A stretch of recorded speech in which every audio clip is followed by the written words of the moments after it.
Pourquoi? Pourquoi? Pourquoi? C'est qui? Mais comment ça? C'est quoi? C'est quoi? C'est juste drôle. Et comment ça? Mais comment ça? C'est qui? C'est quoi? Et moi, je m'appelle Lindsay Pelletier, puis j'ai de l'école Saint-Jean. J'étais à 8e année. Est-ce que les acariens sont des bactéries? Lindsay, pour répondre à ta question, eh bien, j'ai demandé au Dr. John Tobin. Les acariens ne sont pas des bactéries. Les acariens, c'est plus des bestioles qui sont vraiment microscopiques. Quand on dit microscopique, ça veut dire qu'on les voit pas quand on les regarde, on les voit pas à l'œil nu. Ça fait que ça prend un microscope pour les voir.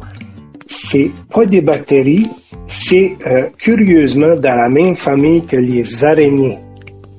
C'est un peu bizarre à dire, mais c'est vraiment un petit peu plus dans la famille des araignées que des bactéries.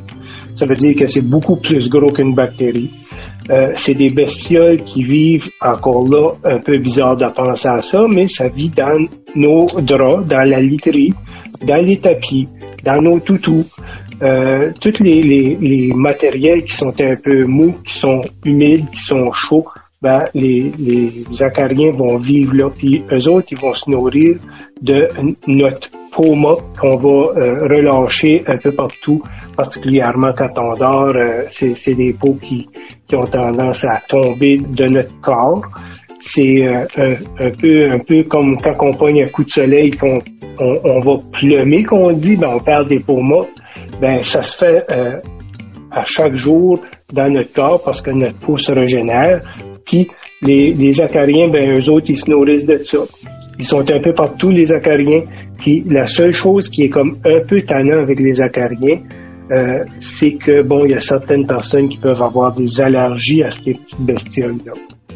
Ça fait que c'est ça que c'est pour les acariens. Pas des bactéries, mais des petites araignées microscopiques. Moi,